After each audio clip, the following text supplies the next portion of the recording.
All right, greetings, fam. Sorry about that. I got a little bit distracted. All right. Not necessarily distracted, but something came across my phone. I was like, okay. All right, anyway, let's talk. All right, peace. Sorry for the delay. Man, I'm already 2 minutes in. All right.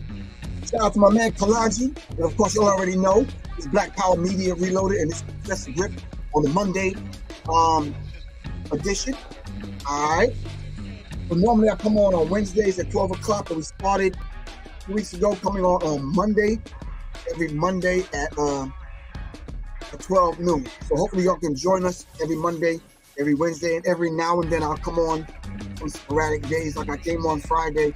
We talked about hurricane weather modification and some other things, so go back and check those other shows out. Today we're going to be talking about Obama, the magical Negro caping for Kamala.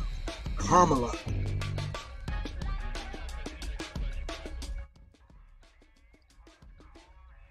already know. I read your mind. Somebody's gonna say, turn your music down. All right, shout out to everyone that's in the building. Shout out to everyone. Greetings to everyone that's over here on IG. Trust me, this is Professor Griff. I respect your time. I respect your energy. I respect you for lending me your energy and your time, for coming to join me at 12 o'clock. I'm not sure what you're doing, where you at in the world, whatever, but thank you very, very, very, very much. Really appreciate that for your support. All right, and of course, once again, shout out to Kalaji and the Black Power Media Reloaded. All right, today's conversation, I need you to kind of, for the few minutes that we're gonna have before we dive into the talk, I need you to look up a few things before we get started so we can all be on the same page. We don't have to all have the same thinking about what we're going to talk about, but at least let's begin to be on the same page. Is that cool? Yes, that includes white people, whoever you are. Yeah. Yes, white people. Come on. All the other people, different complexions and ideologies and political affiliations and associations and organizations. Yes, I need you to do this also so we can have the conversation here. Conversation I want to have today is Obama caping for Kamala. All right. On different levels. A, he tried to reach out and scold black men in reference to kind of letting go of whatever it is, hesitation that we have for voting for Kamala Harris, because black men are just not showing up in their pre-poll takers numbers that they have. They're not showing up. All right, so it's just not, black men are not showing up. And black women are supporting black men, are not showing up for Kamala. All right, or Kamala, however you want to pronounce it. All right. K Dizzle, whatever you want to call them, that's on you. I'm just saying to you. But let's dive into this conversation simply because if he's a magical Negro, we need to start out with what is a magical Negro? Some people are asking me. Well, look that up. Google it right now. All right. So while we're getting prepared to have this conversation, let's get into the particular mindset of where we are. We are a few weeks out from electing. All right, electing. I will talk about the etymology about these words some other time. electing a president of the United States, while the other people that control the electoral college are selecting who they want to run the corporation called America. All right. Either way, the people on the opposite side, which is probably all the way over here, not to the right, but above the right, that control the right and the left, they benefit. You don't benefit. The popular vote does not determine the presidency of the United States. I'm going to say that again while I sip on my tea this early afternoon.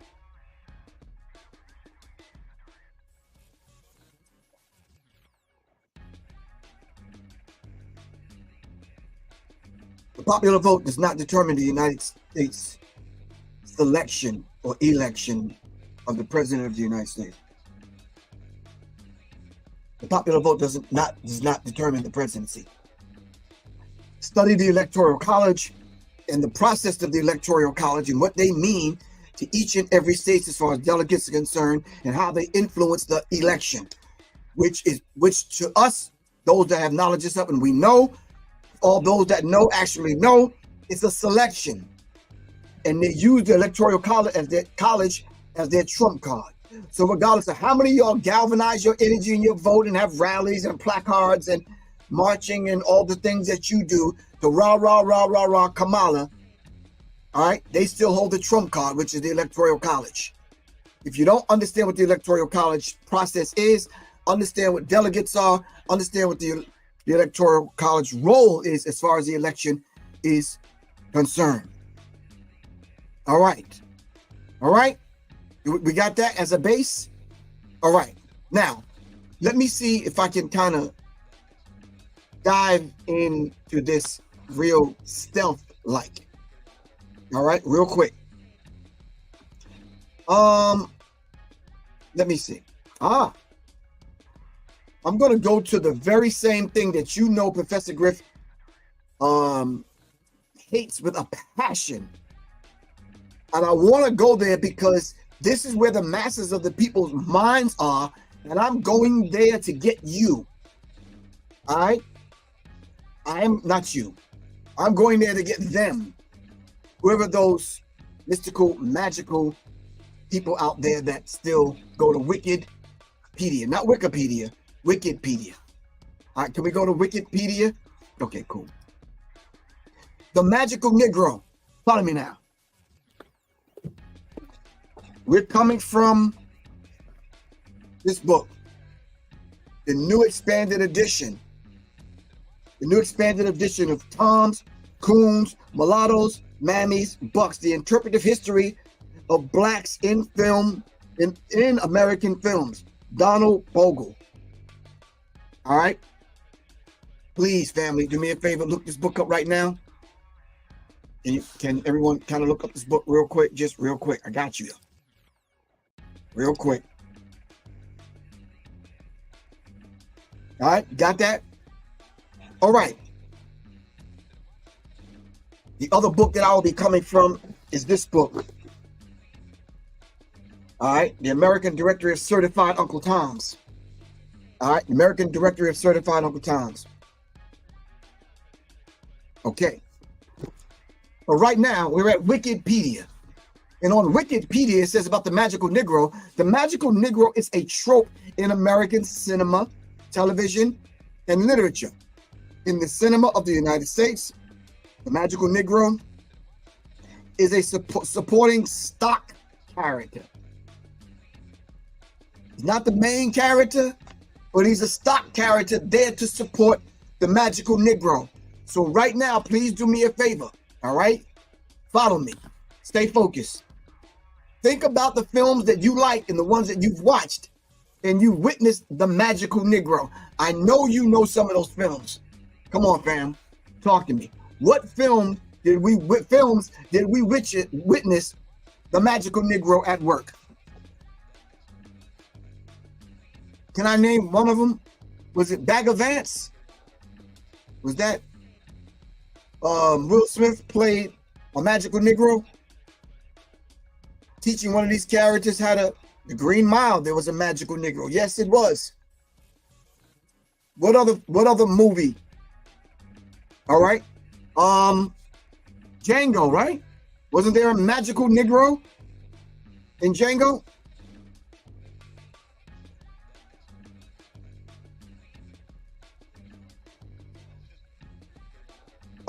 I gotta study that. Need to know. I see where you're going with that. Morpheus in the Matrix. I'm not sure, but let me look into that. The magical Negro. Shout out to Amun E.L. Pardon me, from the UK. What's up, good bro? The magical Negro. Song of the South. Thank you, thank you, thank you. Bruce Almighty. No, there was no magical Negroes in Wakanda. No magical Negroes. Sorry. Nope, there was no magical Negroes in Get Out. Nope. No. Who was the magical Negro in Forrest Gump? Yes, Cleophas, 9/11, 1911, pardon me. In Django, there was a magical Negro, yes.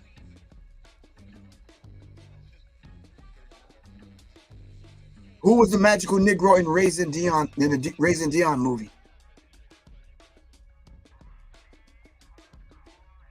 Shawshank Redemption. Oh, you said Bubba was the magical Negro? Thank you. Yeah, that struck a nerve right there, Bubba. All right, anyway. The old-fashioned word Negro is used to imply that a magical black character who devotes himself to selflessly helping whites is a throwback to the racist stereotypes such as Sambo or the noble savage. Right? The term was popularized in 2001, pardon me, by the film director Spike Lee during a lecture tour of college campuses in which he expressed his dismay that Hollywood continued to employ this premise. Employ this particular premise. He especially noted the films Green Mile and Legend of Dagger Vance, which featured super duper magical Negro characters. And I am here to say to you today, right now, as we speak, with what Barack Obama is attempting to do, all right, for the non-black Vice President of the United States of America, Kamala Harris. He's in a supporting acting role in the stock character. He's a stock character, and he is the magical Negro. Some of y'all may not like that. Prove it otherwise. All right, Obama is the magical Negro. All right. Now that we've established that, if you want to take, not take me up on it, but take it up with yourself.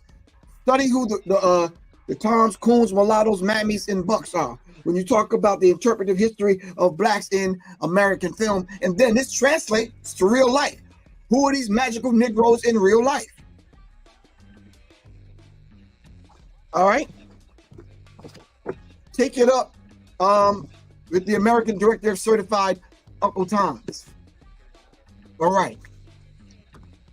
Now, there was a few articles that came out, and it talked about the whole idea of Obama calling out black men.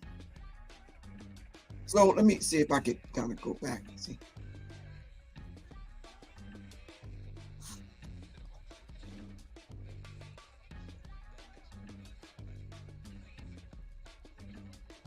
Let me see.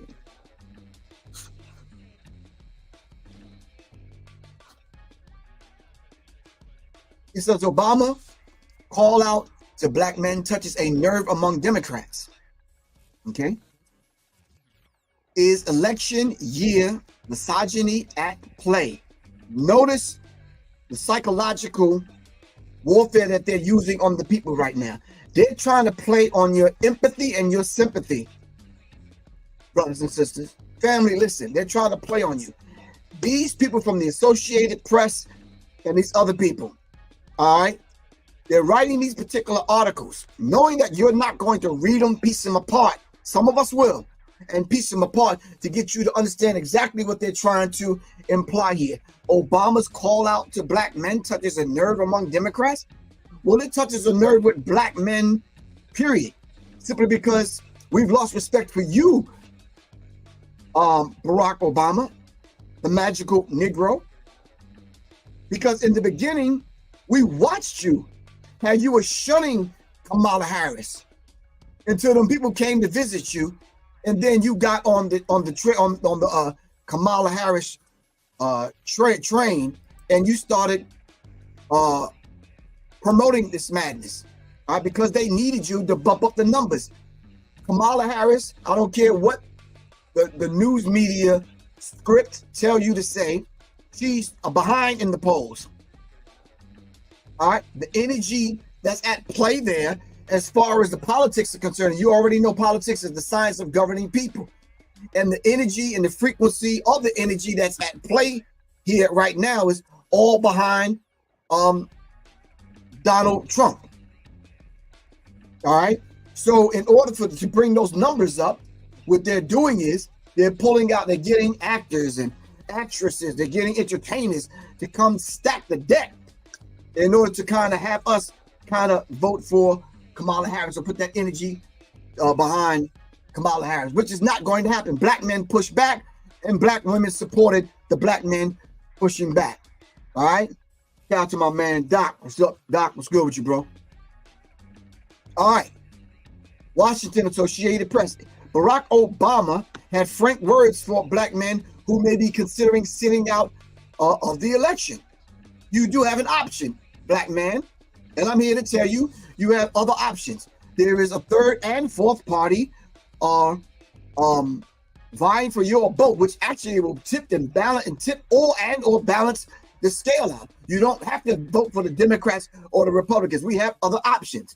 There's the People's Party and there's the Green Party. All right, Cornel West with the People's Party and Jill Stein for the Green Party. So we do have the People's Party. We do have the Green Party. All right. Part of it makes me think that, well, you just aren't feeling the idea of having a woman as president. Do not play on black people, black men's emotions. We love our mama and we love our little girls. We love our little boys too. You can do anything to a black man. I'm talking about his mama or mess with his kids. Am I right or wrong? If that is the case, don't play on our sympathy or our empathy. Or don't try to touch that nerve when you start talking about we have a problem with a black woman as president. A black woman done ran our damn households ever since we was born. Mama and Big Mama. Auntie was there. You understand what I'm saying? Big Mama at the church who ran the children's program or whatever. The babysitter was a woman. We've always taken instructions from women. It's only now that these super ignorant Negroes, these young idiots that are online with this gender wars that's going on, propped up by somebody else, somebody that's outside our cultural or operating on the periphery of our culture, want to inject this madness into these young cats that's coming at the sisters. I'm just saying to you, we've always took instructions from a woman.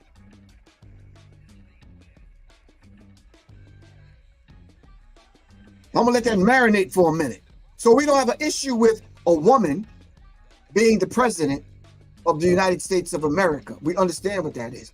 We don't have a problem with Kamala. We have a problem with lying ass women being the president of the United States of America. We have a problem with people not being forthright and transparent. We have a problem with people not being intelligent enough. And I'm saying that about your man Trump also.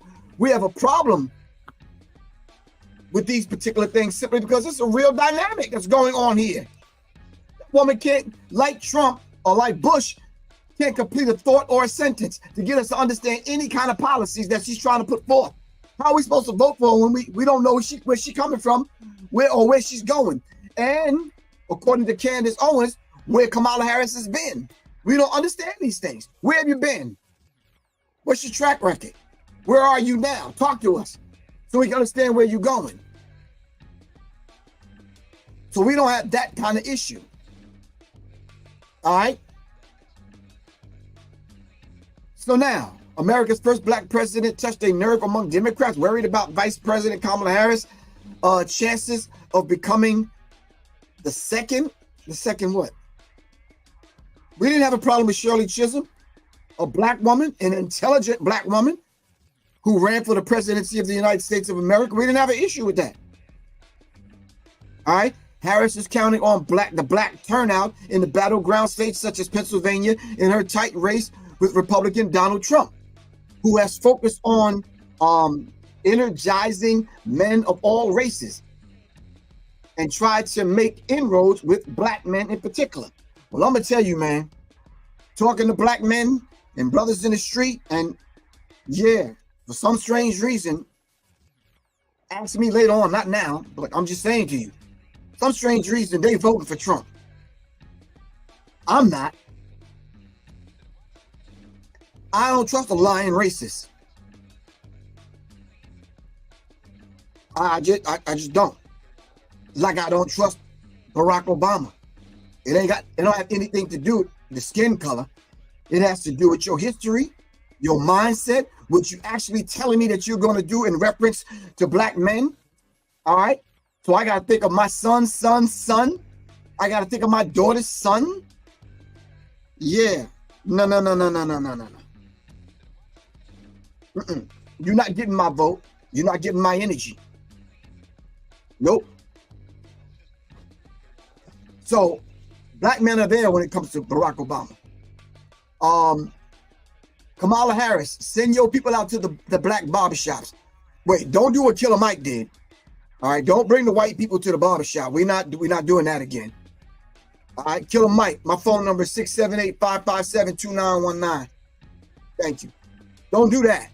We don't want you dragging the white boy through the hood trying to prove a point. We don't need that. I'm just saying. All right? Because there's some barbershops in some hoods, you can't even bring the white boy, so don't even do that. All right? Anyway, Obama's comments believe that black men still overwhelmingly back Harris. No, we don't. And we won't. Now, the Negroes that's trying to jockey for a political position somewhere, somehow, no. They may do that. They may be ill-informed, all right? Or they may be jockeying for a political position of their own to move up in the ranks on a local level. I wouldn't trust them Negroes either, all right? They got magical, the big letter M tattooed on them. They soon to be, want to be magical Negroes, all right? But Kamala Harris's campaign and allies have worked hard trying to shore up support with this critical group of voters. Black men and women, listen to me. It is critical that you understand your leverage that you have right now. Understand how you can use the Green Party and the People's Party to maximize your leverage to neutralize the energy of the Democratic Party and the Republican Party. This is how you have to think militarily. Using military strategy. Use your leverage. All right? Do you have lobbyists and voter blocks that are there speaking for your interests up on Capitol Hill? Hell no. Them Negroes like white people. And to make up for that, they say, well, I'm voting for a black woman this time, so you can't put that on me that I love white people. Let's go see what one of our ancestors, our premier scholars, had to say about that. Sit tight. Hold on, don't go nowhere. I'm reading y'all's comments. Don't trust me, I am. I'm seeing what y'all are saying. I'm making a mental note of it. I just wanted to get past the first 30 minutes of this conversation so we can help lay a base. Is that cool with everyone? All right, let me see if I can take y'all to Dr. Amos Wilson. Do me a favor, fam. Look up Dr. Amos Wilson. All right. Black on black violence. The psychodynamics of black self-annihilation in service of white domination. All right, Dr. Amos Wilson. And Dr. Amos Wilson also gave us the psychology of the black child, and he also gave us the blueprint for black power. If we're ever going to attain any degree of power, we have to understand what we're talking about right here, right now, today, when it comes to politics. And remember, politics is the science of governing people. All right, keep this particular thing in mind. All right, do not let anyone take your energy and your power from you just because they parade a puppet on a string called Kamala Harris. I'm being straightforward with you today. Straight, no chaser. All right, let's hear what Dr. Amos Wilson had to say about this. So I decided that I would not be one of the ones who just merely talked about what we ought to do and what we should be doing and what they are doing and how they are taking over, and not myself become a part of the struggle. This institution that we are establishing here then is in part concrete evidence of mine and others who have joined me efforts to concretely engage our enemies and to concretely engage in the construction of a legacy for our future, and to concretely build our situation in such a way that we can use the resources of our people for the advancement of our people. Using the resources of our people to advance our people. Using the resources of our people to advance our people. We have every right to do so. Do not let some person arguing about reverse racism turn you away from the use of your own monies for your own benefit. You have the right to use your own money to your own benefit and to the advancement of Black people. Black nationalism as an ideology has inbuilt into it the use of one's own resources for himself. The assimilationist ideology, however, is now being, in a sense, hoisted on its own petard. It's being caught in the horns of its own dilemma.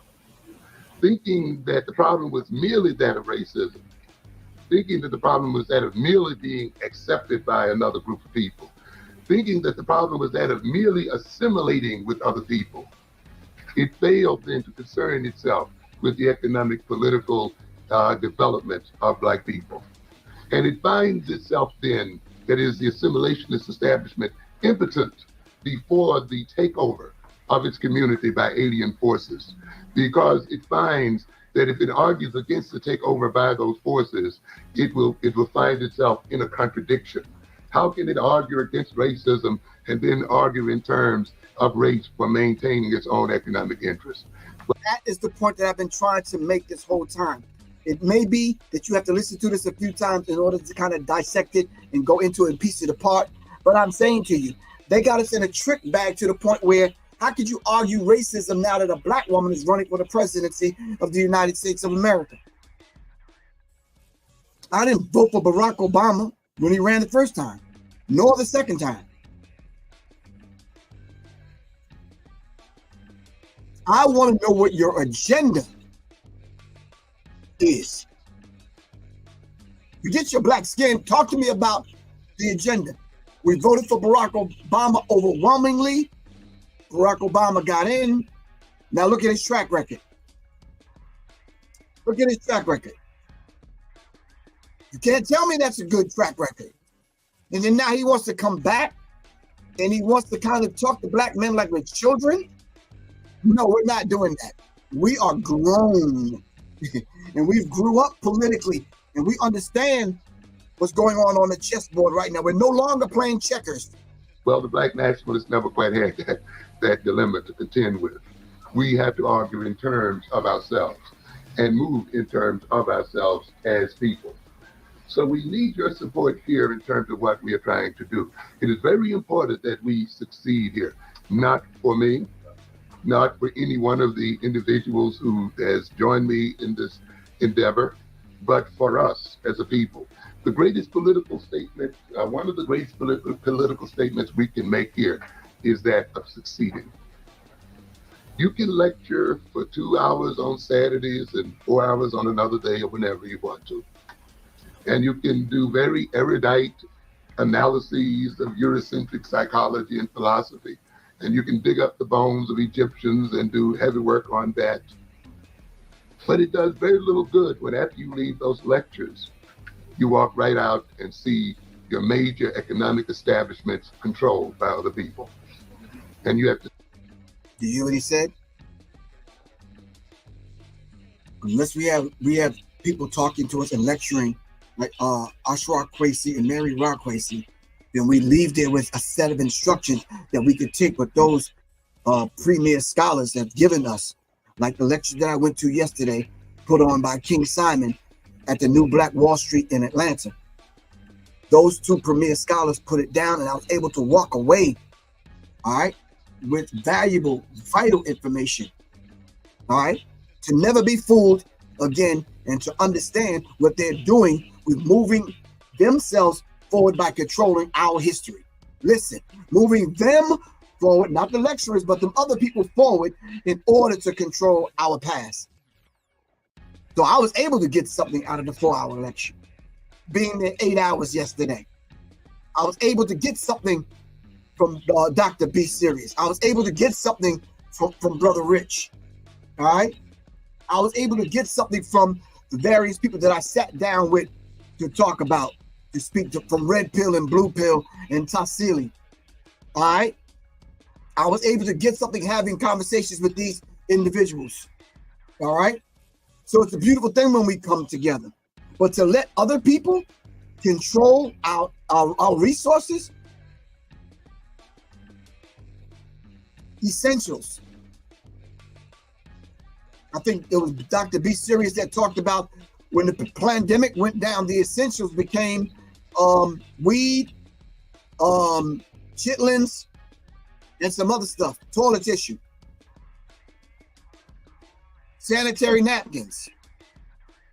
So if someone else is controlling even those things, how are we and are people going to fare? To spend your money with other people. And those people use those monies to manipulate the world and to shape our very lives themselves.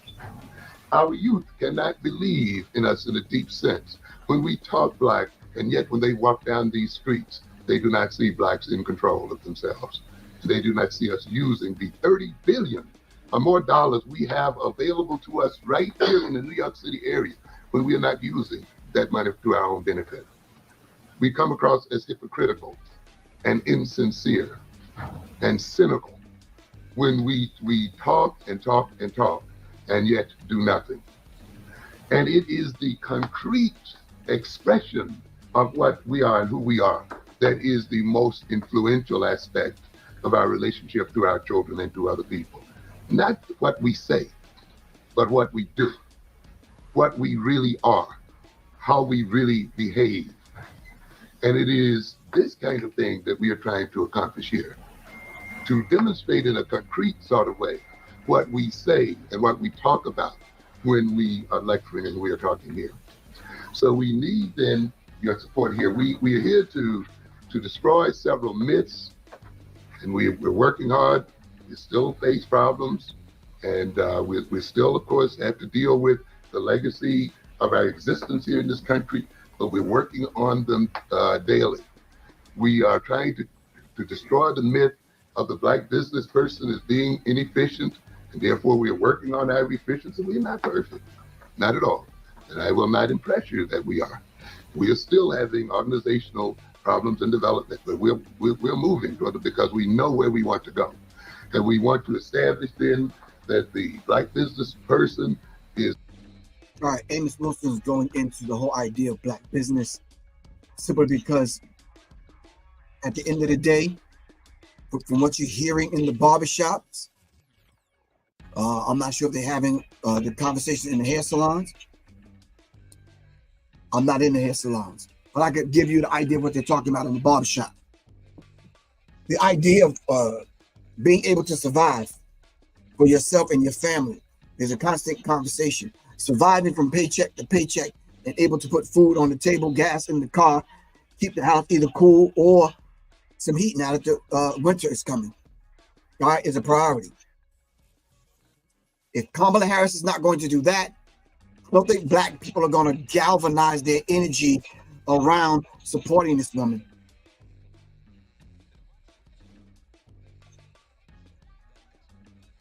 All right, I just don't think it's going to happen.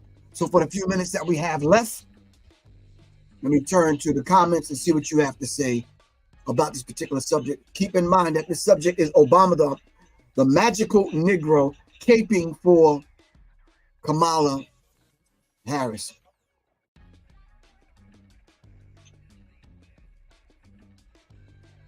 G-Funk, I hear you. G-Funk said the American dream only makes sense if you're sleeping.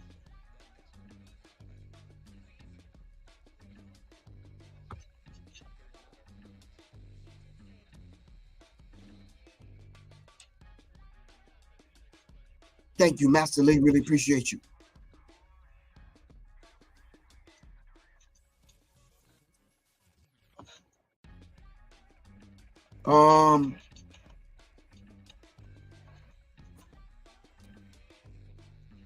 Immortal Melanin, thank you very much. Keep in mind, family, I started the idea and the concept of this with Kalanji, and we decided we was going to arm the masses. All right. He revamped his platform, brought me on, and we're trying to bring other people on, like Minister Server and other people on. All right. We have to be able to speak to our people with these tools that we have to speak to our people. This is arm the masses. This is only one aspect. All right. We're arming the masses with information. We're not going to keep going back and forth and arguing with people about whether she's black, she's not black, or she's Indian black and black, Indian, Irish. That's cool if that's where you want to keep your argument. But if you want to graduate from the 3rd grade and have a deeper conversation on what we should be doing for us as a people, all right, through this whole people activity that Dr. Francis Cress Wilson calls out of the 9, the one we're talking about today is politics. Politics is the science of governing people. How will black people be governed if we don't have an infrastructure to govern ourselves, our thinking, our energy, our spirit, and our money?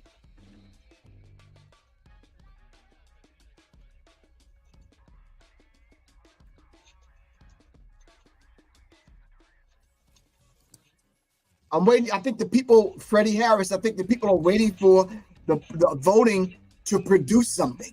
I understand what you're saying. Freddie Harris said it's crazy how we don't use voting and insane in the same sentence. Keep doing the same thing, expecting a different result. Use definition for everything else besides voting. Thank you very much.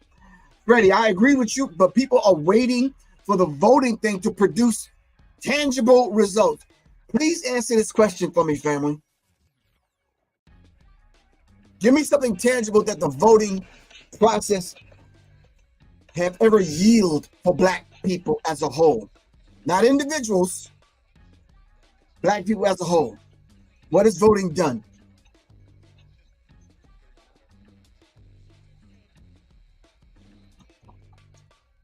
And while y'all are thinking about that, shout out to the people that cursed me out on the other platforms when I put my little comment about what I thought about what you were saying. Yeah, it's counterproductive. It's counterproductive to think that you are a Democrat in the full sense of the word. It's counterproductive to think that you are a straight up Republican when both parties enslaved black people, and they still have things in place that will neutralize and check you if you get out of line. So thank you. It's an honor to have you curse me out. It's an honor to have you block me. Got you.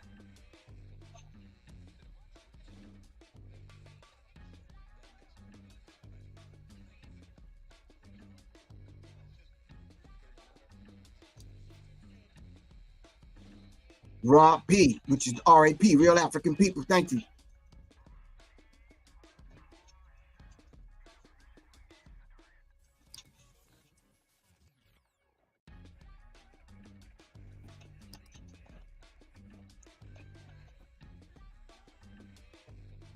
What has it yielded? Show me. I'm still waiting on the answer. Damn, voodoo glitch. I couldn't have said that better myself. Damn. Voodoo glitch says voting is to making you agree to your oppression. On which oppressor? Damn. Damn. Damn.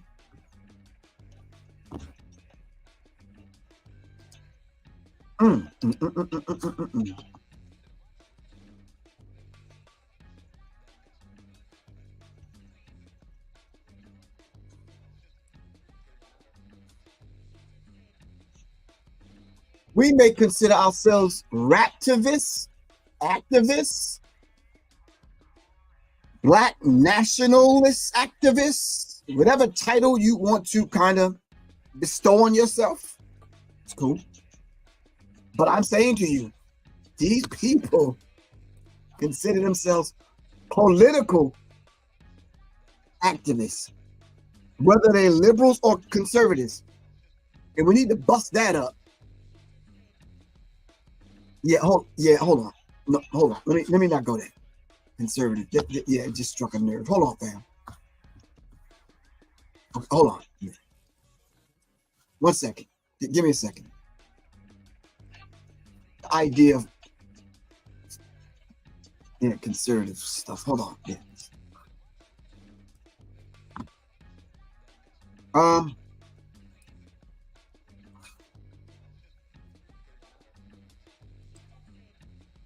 I'm reading your comments as I'm looking for this other thing.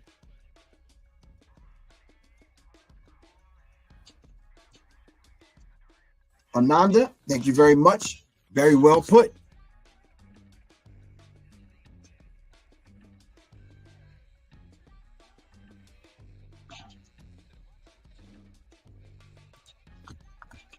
And I wouldn't agree with you more.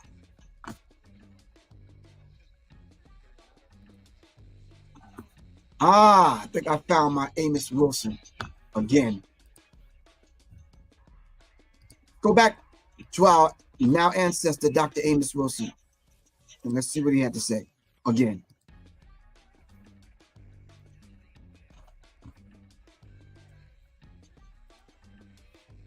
Dr. Amos Wilson said, collect nearly twice as much from the government as those earning under 10. You see, you'll hear whites in making these discussions and talking about the state of this country and talking about the debt that this country is suffering from.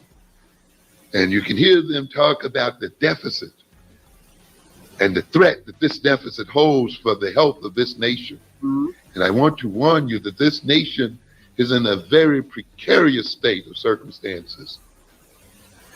And the precariousness of its state will be made clear after the elections. But if you listen carefully, you can already feel the panic over the concerns of the economic state of this country. They are in such a panic that they know they have to reduce the deficit of this nation if it is to survive and if it is going to be socially viable. And you got some so-called black conservatives who claim that slavery no longer influences the nature of African people. Slavery no longer influences the nature of African people? Wow, black conservatives. I need y'all to think about that statement. I mean, the country's wealth at the outstart used slavery and the benefits from slavery, dumbing us down and making this country rich as the basis. All right. And then the trauma that happened on both sides. The one lynched and the one doing the lynching. People have never healed from that. So when you start talking about generational curses and all this kind of stuff, how come you never look at the flip side of this thing and look at these people? All right. When did they lay on somebody's damn couch to deal with that trauma?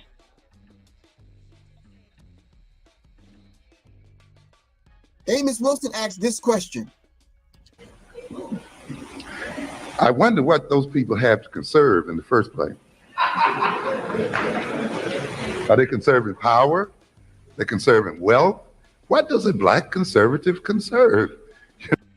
What does the black conservative conserve? Y'all want to take the time and look up conserve or conservative? I mean, I'll wait. We got a few minutes. I mean, I don't want to go over the time limit given to me for the broadcast, but I will wait. What do the black conservative conserve?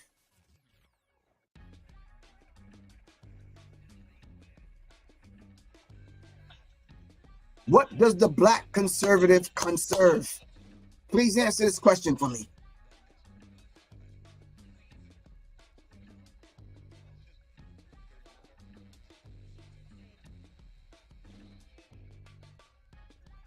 Chemo Savvy says Kamala Harris is not leading us to the promise, especially with her husband being part of the elite.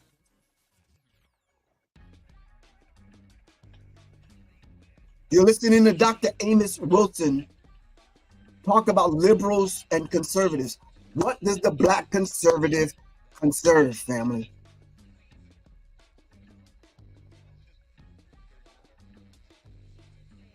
Let's go back and listen.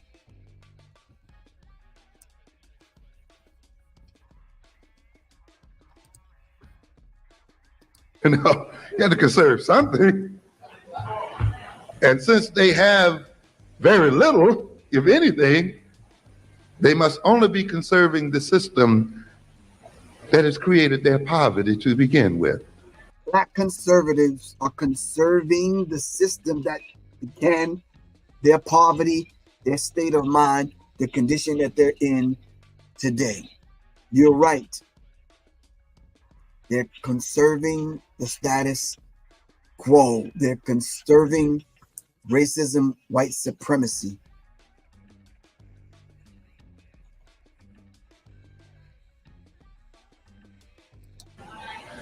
Wait. Can I prove that? Since you might want to come at me in the comments, which I don't think you kind of want to do, because you have to come with some serious receipts. Wherever you live, whatever state you're in, answer this question. Name me the electoral college delegates that are in your state.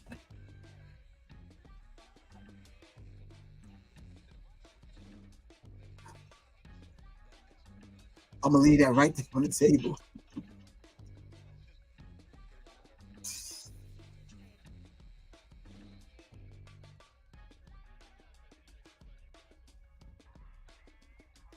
Name them. You don't even know.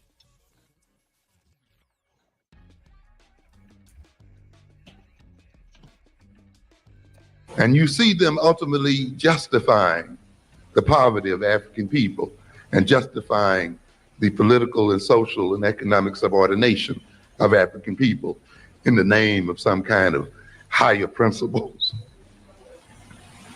So slavery is not supposed, the experience of slavery is not supposed to be operating in the mentality of black folk. And you hear a lot of our youngsters will say that as well. How do you talk about slavery? That was back there.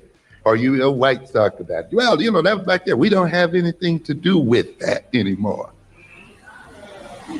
You see.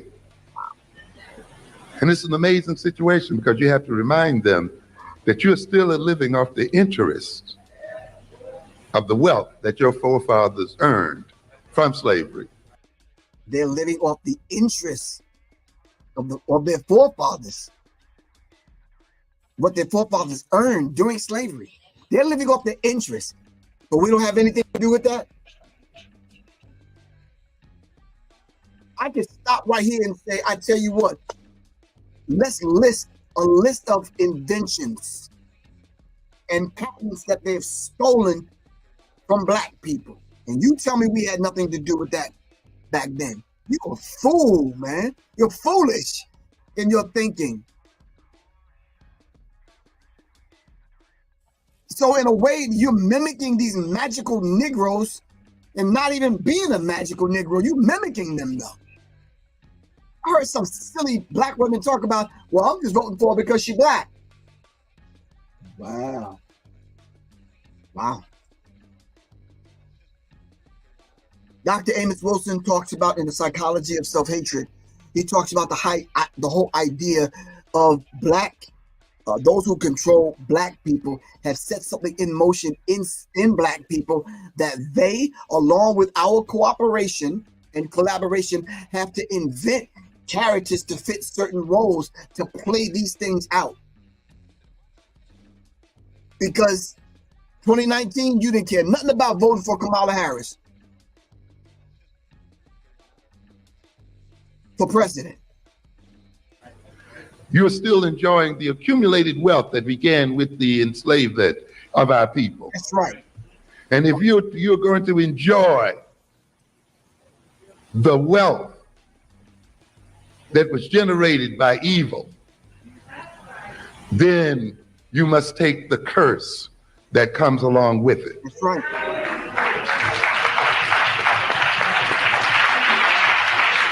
And therefore, even though you personally had nothing to do with it, but because you have received stolen goods, you must pay the price as well. Did you get that? Did you get that?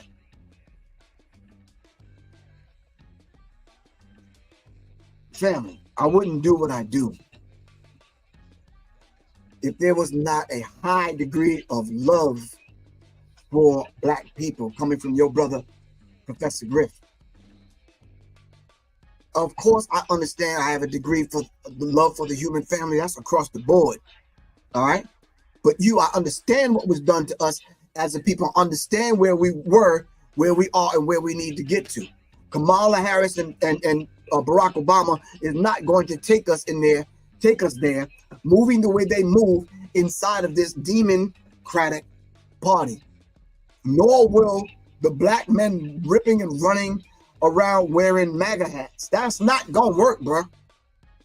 What part of the chessboard is that? That's not going to work.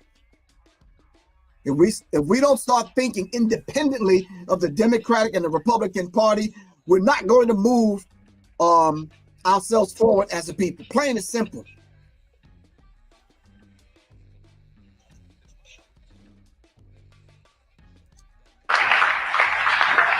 And because you fight and struggle to protect those stolen goods, and you defend them, and you organize your society and your relationship to my people to maintain them and to continue to enhance them, then you must pay the price. All right.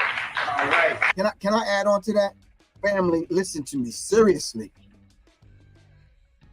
You're not going to consume your way to freedom. I don't care if you got a good job and you make all kind of money and you get good money and all that madness I hear. Not really madness, I guess it works. I don't know. I'm just saying, you're not going to consume your way to freedom. You're not going to buy your way into freedom. It's just not going to work. I don't care if you got together with your friends and you now have the purchasing power to purchase any car you want to drive, any suit that you want to wear, any trip that you want to go to, or whatever. You're not going to consume your way to freedom.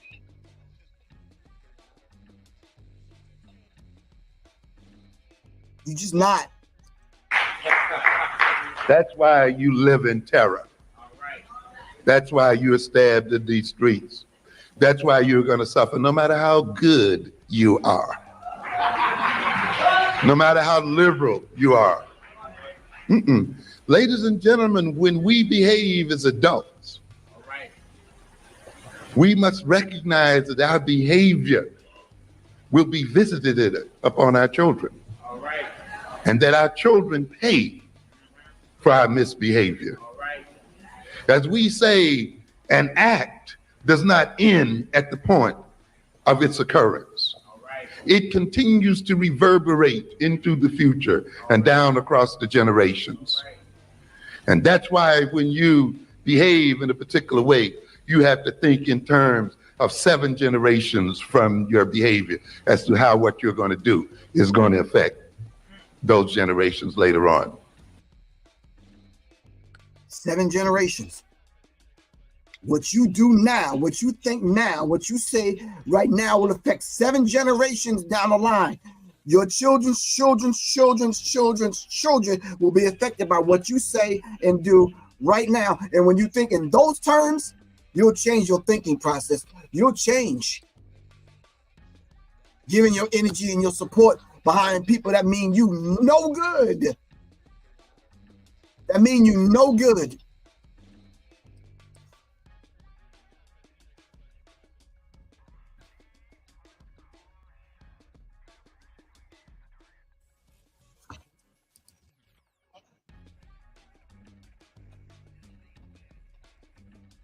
Yes, family.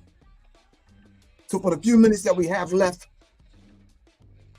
thank you for all of those individuals that hit me up, sent me the email that want to take the firearms, the free firearms class that I'm offering. Thank you very much. I'm gonna need y'all to hit me up at Serious Minds. That's SIRIUSMINDZ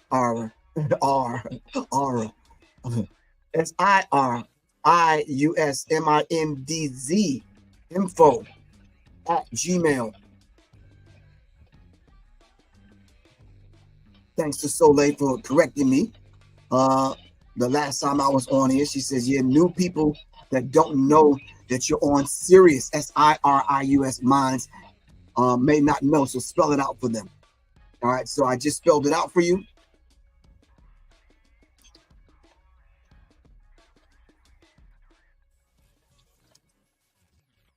SIRI. All right, USMINDZ info@gmail.com. Thanks to Kalaji Black Power Media Reloaded. Really appreciate that. Thanks to everyone that has sent $1, a dime, a nickel, or some advice via Cash App. Thank you very much for the support. Really appreciate that. Myself and Kalaji are thinking about taking this thing offline so we can visit certain cities so we can have this discussion in person. If you would like that, send me a message at 678-557-2919. I'll let Kalaji know and we'll make that happen. We're thinking about right now Houston and Dallas. We're thinking about Charlotte. We're thinking about Birmingham. And we're thinking about going down into Florida and up into Tennessee.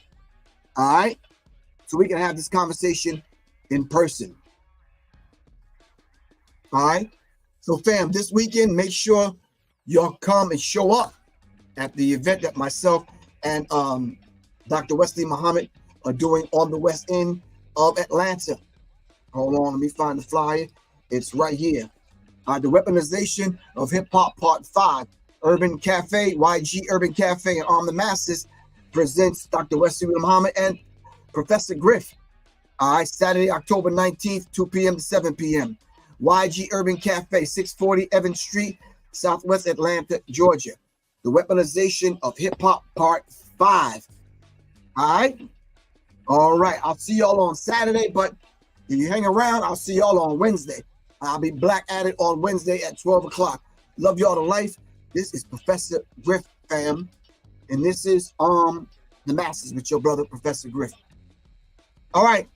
Peace, man. Nisa Shabazz, I'm going to need you to call me in about an hour so we can take care of that business. All right? All right. Love you to life, fam. All right. Peace. Bum, bum, bum, bum, bum.